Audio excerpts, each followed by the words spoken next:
Bonjour, bonjour, bonjour. Alors, je ne sais pas si ça marche. Vous avez vu, on essaye un petit générique. Je ne sais pas faire les transitions, donc avec OBS, ça va être paf, à brûle pour point. Voilà. Une petite vidéo rapide. On ne devait pas faire de vidéo aujourd'hui parce que demain, il y a le live. Le live avec un invité surprise. Oui, oui, oui. Alors on va arrêter de faire le vendeur de poissons. Je n'ai rien contre les vendeurs de poissons. On va venir dans le vif du sujet. Je ne sais pas si vous l'avez vu, je ne sais pas si vous êtes au courant, mais oui, vous allez le savoir, vous allez en entendre parler. Il y a un communiqué de presse de Try Again, un magazine vidéoludique qui est plutôt branché Xbox, Nintendo, PlayStation, PC, mais aussi qui a une rubrique jeux de société, que je ne connaissais pas d'ailleurs. Eh bien, ce magazine a publié un petit communiqué que vous allez retrouver partout dans l'univers du jeu, là.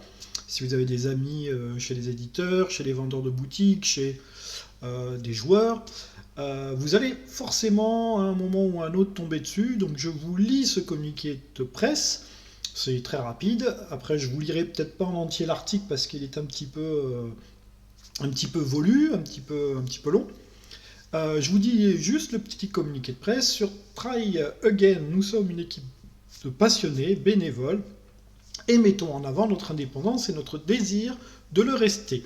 Si nous avons une liberté de ton, chaque article reste le fruit d'une véritable démarche journalistique, et c'est ainsi que nous consacrons plusieurs heures au jeu que nous testons afin de permettre à nos lecteurs de se forger leur propre opinion. Voilà, ça c'est déjà, on va dire, bien dit. Voilà, on est des professionnels, on teste les jeux, on y passe du temps, et derrière on fait une critique. Lorsque notre critique du jeu de société One Piece Adventure Island a été publiée le 26 novembre dernier, nous ne nous attendions pas à ce que l'éditeur du jeu, Topi Games, enclenche une action de mise en demeure suivie d'une assignation en justice à l'encontre du rédacteur de l'article ainsi qu'à notre hébergeur. La suite dans l'article. Voilà, donc Try Again s'est pris un procès. Voilà, c'est simple, hein, c'est joli, c'est sympathique, hein, par un éditeur parce qu'ils ont fait une mauvaise critique de leur jeu. Alors, avant d'aller plus loin, parce que, en gros, je vous résume, mais le tribunal va statuer que nous sommes dans un pays de liberté d'expression, et donc cette assignation n'était pas valable, voilà. Et donc voilà, nous espérons que la liberté d'expression, nous vous rappelons qu'elle doit s'exercer de façon responsable dans un sens comme dans un autre, continuera de prévaloir à l'avenir pour que chacun puisse trouver son bonheur vidéoludique, et nul doute que ce sera le cas malgré les troubles que nous traversons. Alors pourquoi je vous parle de ça ? Parce qu'à la limite, le communiqué de presse suffit en lui-même. Pourquoi on va revenir sur plusieurs choses, parce que vous savez qu'ici, on pose les sujets sur la table et on laisse les gens y réfléchir. Et puis des fois, bien évidemment, je donne aussi mon opinion ou je place un petit tacle à droite et à gauche. Parce que rappelez-vous, il n'y a pas longtemps, bien évidemment, j'ai fait tout un tas de vidéos sur le placement de produits, le sponsoring, les boîtes presse, etc. Alors encore une fois, je ne veux pas qu'il y ait de confusion, je n'ai rien du tout contre tout ça. Et moi, je mettais en garde, voilà, les youtubeurs de bien annoncer la couleur aux gens qui allaient les regarder, c'est-à-dire, voilà, quand vous avez une boîte qui est offerte, quand vous avez une opération sponsorisée, annoncez-le en description, annoncez-le de vive voix dans la vidéo, quitte à mettre un petit logo qui soit visible, etc. Voilà, jouez franc jeu, vous ne perdrez pas en audience, vous ne perdrez pas en abonnement, vous ne perdrez pas en crédibilité, bien au contraire, vous ferez...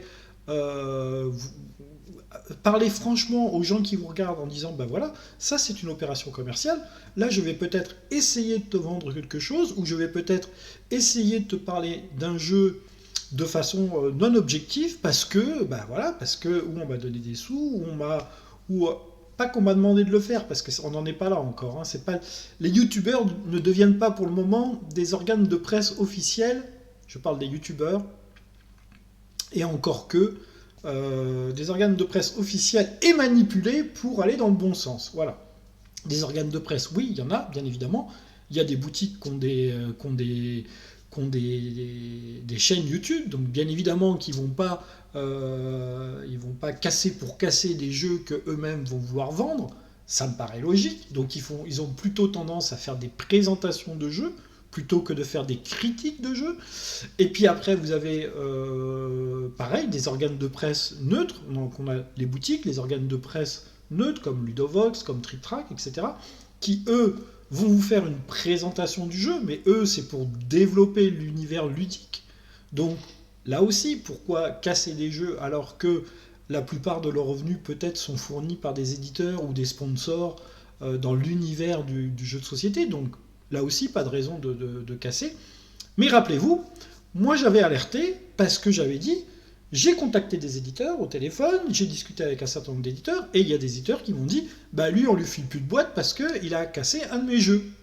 Ou parce qu'il a mal parlé d'un de mes jeux. Il y a aussi des éditeurs qui contactent des fois des boutiques quand ils font des présentations de leurs jeux, et qui leur disent ah ouais mais là ça t'aurais peut-être pas dû le dire comme ça ou peut-être que là ah ouais moi mon jeu tu l'as présenté en 2 secondes alors que t'as parlé pendant 2 minutes de tel jeu de mon concurrent etc. Donc vous voyez cette espèce de petit truc là je te file plus de boîte parce que t'as mal parlé de mon jeu ou t'as présenté mon jeu de telle façon et ta façon de le faire ne m'a pas bien plu etc. Vous voyez ben là, on est encore un niveau encore au-dessus, c'est-à-dire qu'on a un éditeur qui attaque en justice carrément un organe de presse parce que l'organe de presse a émis une critique que l'éditeur a jugée négative. Voilà. Alors, je vous invite à aller voir Try Again. J'ai évidemment fouillé dans le site pour voir si c'était sérieux, pas sérieux, si ces gens avaient une réelle plus-value pour critiquer des jeux, etc. Parce que quand on est multitâche, c'est-à-dire que eux, ils ont plutôt un site sur les jeux Xbox, Nintendo, PlayStation, voire PC, et après il y a effectivement une rubrique jeux de société. Donc je me suis dit, est-ce qu'ils font ça pour compléter leur gamme, etc. Non, non, c'est des vraies critiques. C'est vraiment. En plus de ça, donc j'ai été voir le jeu en question, la critique sur le jeu en question. Vous l'avez ici, là. Donc c'était une critique qui concernait le jeu One Piece Adventure Island, que je ne connais absolument pas. Je ne connais pas non plus la licence. Bon, j'ai été lire la critique, bien évidemment. C'est un jeu qui est vendu aux alentours de 35 euros. Voilà, temps de partie 45 minutes, etc. 2 à 8 joueurs. Auteur Jonathan Algaz, éditeur Topi Game, illustrateur Toel. Mécanisme, affrontement de cartes. Donc voilà, là il y a des visuels du jeu qui sont relativement propres, bien faits. Ouais. Je sais pas si ça s'affiche à l'écran. Ouais, ça s'affiche à l'écran. Donc vous voyez, ça c'est déjà sympa. Voilà, on a pris le jeu, on l'a mis et on a fait des photos. Donc vous voyez que les cartes sont sympas en plus, etc. Donc là déjà au niveau du magazine, ils ont fait des efforts de présentation au niveau du jeu. Personne ne les oblige à faire des photos du jeu. Hein. Généralement, on fait la photo de la couverture, on met la couverture qui a été fournie par l'éditeur, ou du moins l'éditeur a fait peut-être un package presse, donc il a fourni un certain nombre d'éléments que le site en question va utiliser pour illustrer son article. Là, je pense que Try Again se sont fait eux-mêmes les photos, donc voilà, vous voyez, ça c'est très, très sympa. On présente le jeu, voilà, on présente des cartes, etc. Donc on voit que les cartes, il y a plusieurs caractéristiques sur les cartes, chaque carte a des pouvoirs, etc. Bon, pourquoi pas, ça a l'air d'être intéressant, voilà, différentes cartes, etc. Bon, là on dit il y a quand même une démarche louable de la part de Try Again d'illustrer les cartes, etc. Alors après, première critique, voilà, on l'a dans le titre, là, des combats en manque d'équilibre. Il y a 170 personnages jouables, 25 équipages de pirates, 27 îles, etc. Donc ça reprend la licence. Par contre, là où on commence à attaquer les critiques, c'est que... Bon voilà, là il parle des critiques qui disent que c'est pas équilibré, qu'il y a des cartes qui sont un peu gros billes, etc. Donc forcément, ils ont testé le jeu. Donc ils se disent, bah, est-ce que c'est équilibré, est-ce que c'est pas équilibré. Voilà, il met un exemple, un premier combat terminé en 10 secondes et en une carte. Deuxième combat, vous sortez le grand jeu et vous jouez Luffy, bonne idée, il possède une capacité lui permettant de réaliser 3 attaques sur chaque 1, 2, 3 et 5 en les transformant en plus 2 au dé, que ce soit la défense. Conséquence, si votre adversaire n'a pas une grande défense, il subira des dégâts pour quasiment tous les dés lancés. Vous devriez donc faire 10 dégâts par attaque et mettre fin au duel assez rapidement encore. Bon ben voilà, là vous voyez, ils commencent à parler des mécanismes, et puis ils disent, bon bah les combats sont pas équilibrés, euh, on, on comprend pas très bien pourquoi les pirates ont des points de défense parce que c'est complètement obsolète, les attaques sont beaucoup trop fortes par rapport aux défenses, etc. Donc là, ils commencent à parler des équilibrages du jeu, etc. Est-ce que le jeu a été bien pensé? Est-ce que le jeu a été bien testé en amont pour savoir s'il était équilibré, etc. Bon, bah là, ils commencent à alerter sur le fait que... voilà, on retient donc un grand déséquilibre sur l'attaque et la défense.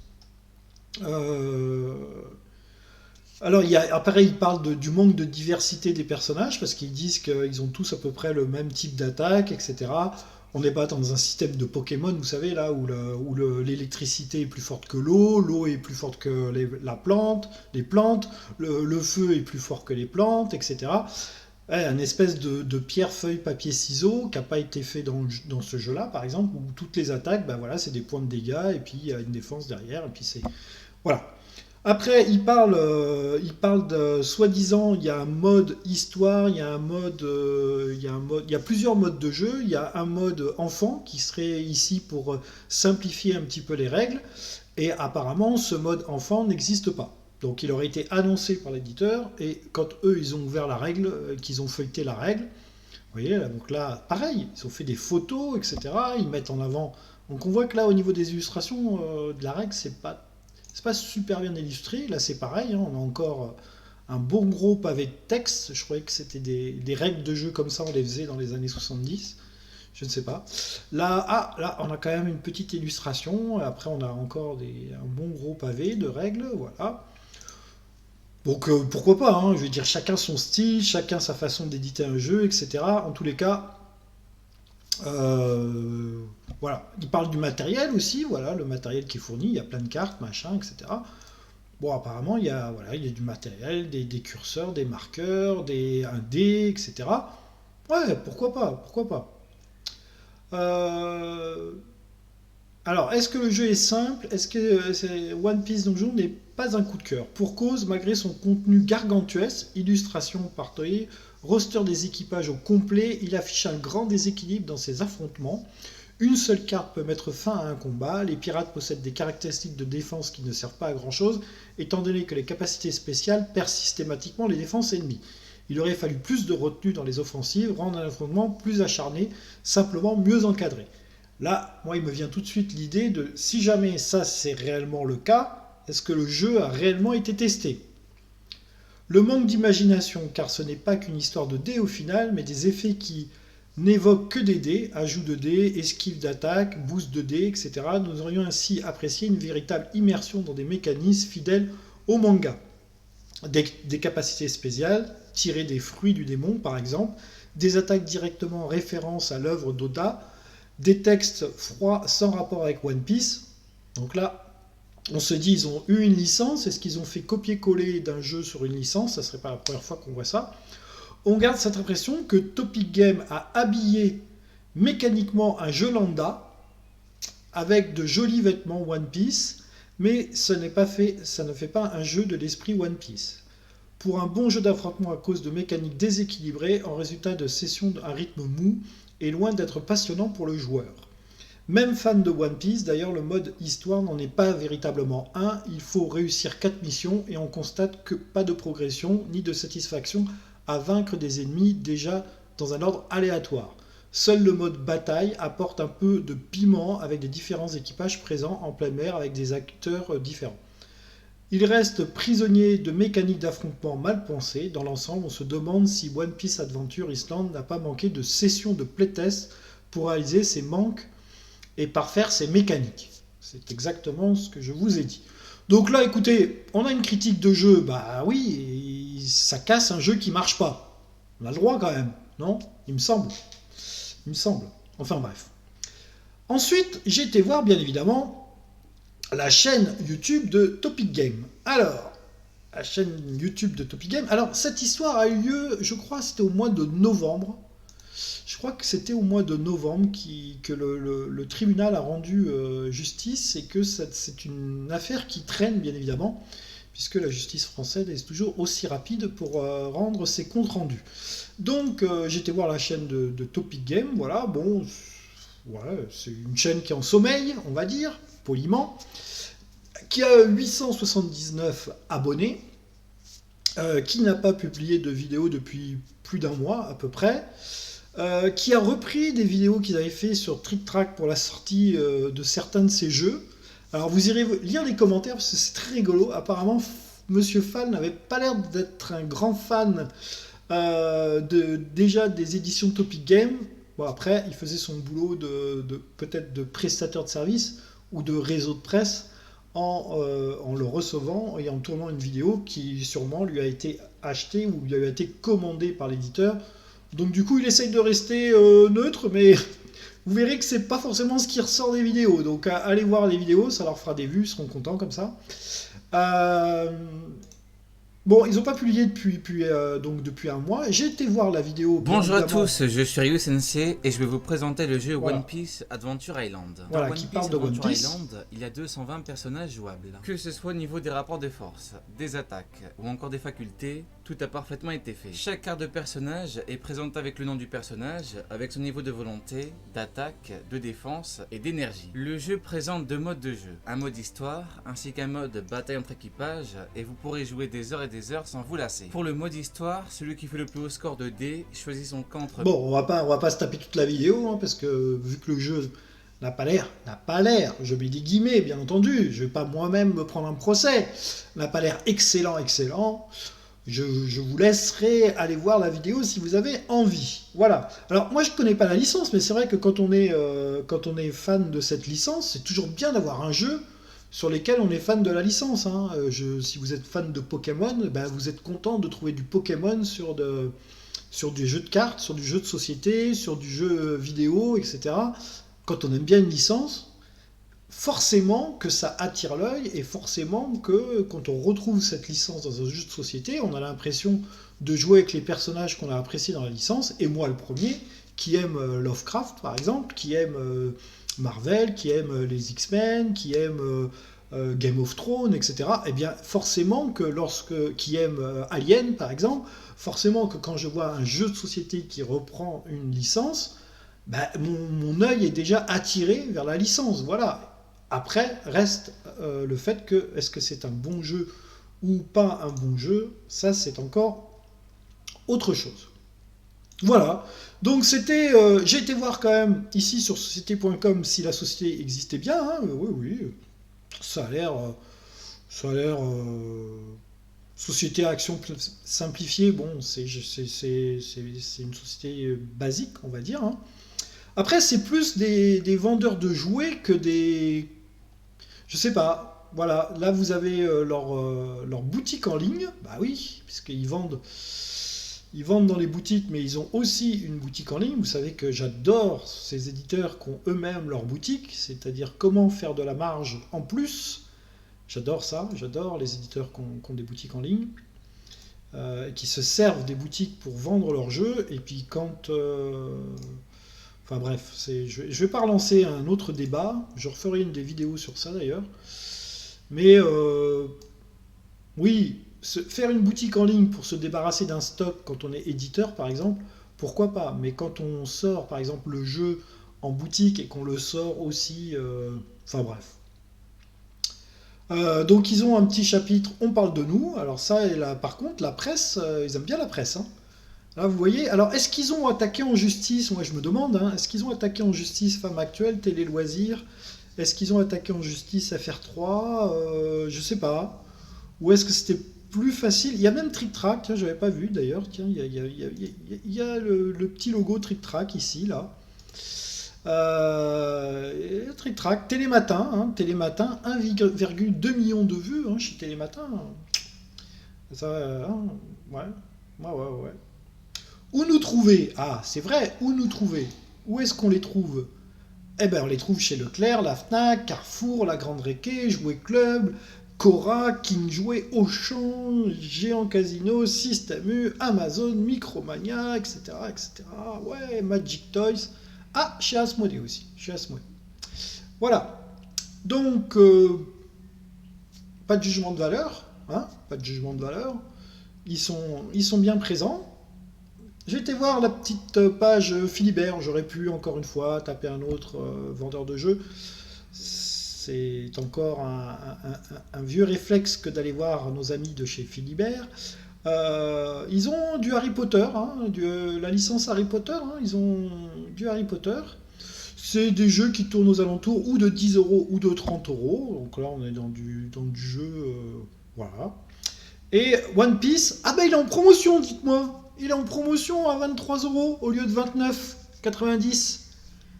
Peut-être que Philibert a acheté trop de boîtes de One Piece et qu'ils se disent ah, il faudrait les écouler là, hein, peut-être. Parce que là, on en a un petit peu trop là. Voilà. C'était pour sortir sur une note humoristique. Voilà.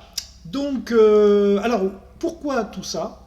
Parce que rappelez-vous, donc j'avais dit dans une vidéo, j'avais parlé des boîtes presse offertes à tes organes de presse. J'avais dit aussi qu'il y avait des éditeurs, donc j'ai perdu le fil de ce que j'avais dit, je commençais à dire auparavant, que j'avais dit qu'il y a des éditeurs qui nous avaient dit ben, à lui, ce youtubeur, je ne lui file plus de boîte parce qu'il a fait une mauvaise critique. Ben, vous voyez, le truc au-dessus, c'est de dire non seulement je ne file plus de boîte à lui, mais parce qu'il a fait une mauvaise critique, en plus je vais lui faire un procès, vous voyez. Vous voyez, là on est dans le truc au-dessus. Et c'est pour ça que moi j'avais dit aux youtubeurs, prenez toutes les mesures de sécurité qui s'imposent, c'est-à-dire quand vous êtes sponsorisé, annoncez-le. Quand vous n'êtes pas sponsorisé et que vous donnez votre avis sur un jeu que vous avez acheté, et bien là aussi vous le précisez, j'ai acheté ma boîte et ça me permet de donner mon avis. Voilà. Qu'il soit positif ou négatif. Voilà, les gens après se feront eux-mêmes leur opinion. J'espère que cette petite vidéo vous aura intéressé, j'espère qu'elle a relativement bien traité le sujet, ou du moins vous donner les informations qui vous permettent après d'aller creuser si le sujet vous intéresse. En tous les cas, moi je trouvais ça intéressant de le traiter en vidéo. Et je vous dis à demain pour ceux qui regarderont la vidéo le samedi, car demain on sera dimanche et on se retrouvera en live pour parler des chiffres. Des chiffres sur les chaînes YouTube. Ah oui, les chaînes YouTube qui parlent de jeux de société, bien évidemment. Donc on se retrouve demain. Demain, nous serons le 9 mai, je le précise pour ceux qui verront cette vidéo dans 10 ans ou dans 5 ans, le 9 mai 2021, et à 11h, de 11h à 12h, il y a un live. Je vous invite à venir voir ce live où nous parlerons des chiffres sur les vidéos YouTube des gens qui parlent de jeux de société. Voilà.